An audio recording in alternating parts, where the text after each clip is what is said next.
Hare Krishna. We all know that हम सब जानते हैं कि अभी there's going to be Ram Mandir soon and the celebrations are on. I think it started with 14th Jan and it will go on up to the 24th of Jan.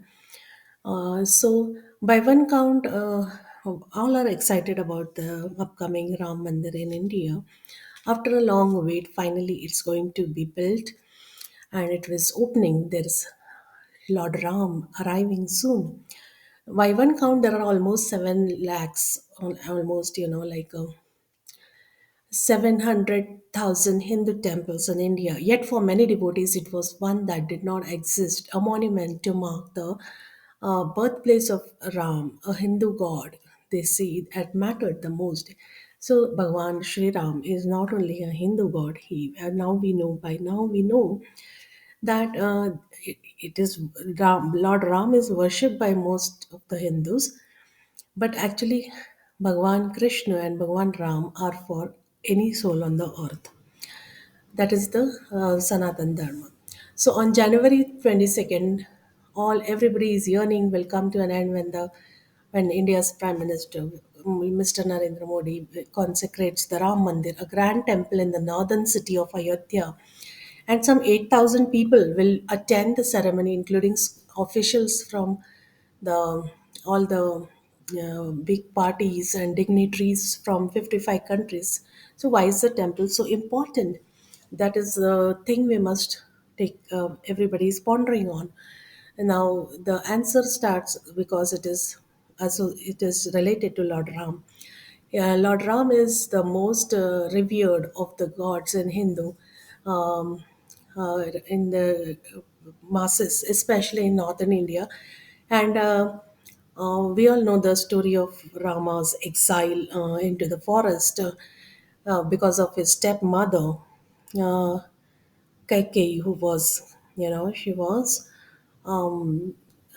was put into this conspiracy by her maidservant Mantra, and she led to Lord Rama's exile. And we know how he spent the whole life, and that is most touching part. That how, in spite of the mother banishing the son from the kingdom and dethroning him, how he quietly accepts it as a benediction and goes ahead with his further duties as a son, as a king who has left the throne, along with his wife, protecting her. And then he is assisted by his loving brother, Lakshman, and all that story. It's a very beautiful, actually. Whenever you read Ramayana, you feel like getting engrossed into it. And then, not to speak of further, how his assistant Hanuman came and helped him complete the Leela. Not many know about it, but yes, that is the Lord's Leela. He's allowing his servant Hanuman to serve him, and Hanuman goes over, builds the Setu pool, but just by chanting what? Lord Ram's name. That is the essence of this, I think.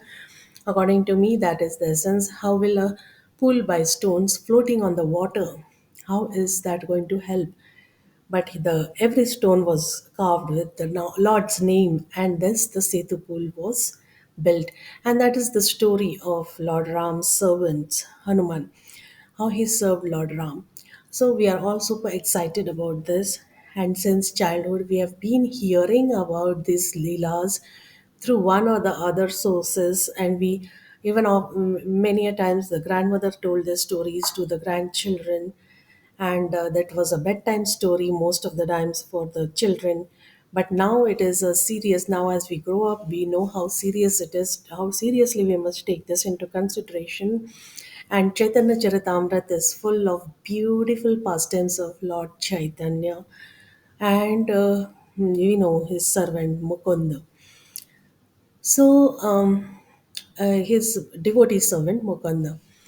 So this Leelas of the Lord are very beautiful, and one must read them, and they really get a good understanding of how one should lead a life full of sacrifices and maturity about their own duties, and thus go. to the lotus, go back to the lotus feet of the Lord and serve Him in His kingdom, in His abode for eternity. So it is all about that, and we are super excited about the mandir.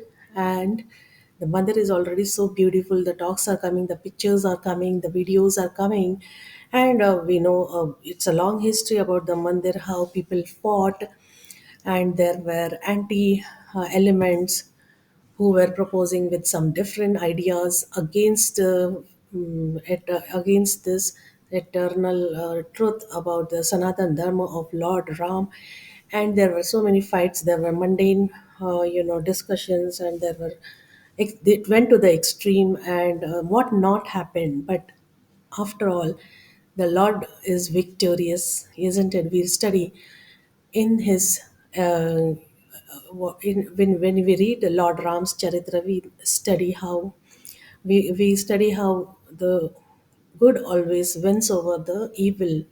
So finally, it was Lord Ram who won, and he killed Ravan. So this, with this in mind, we know that all the evils that were being, projected towards the building of the temple for Lord Ram are finally subdued. The enemies are away. The mandir comes into existence, and all the all good and best wishes to everyone for it. And that's about it. And we are blessed, and our country, India, is really blessed to have this temple, and it's a good start for the year 2024. Thank you.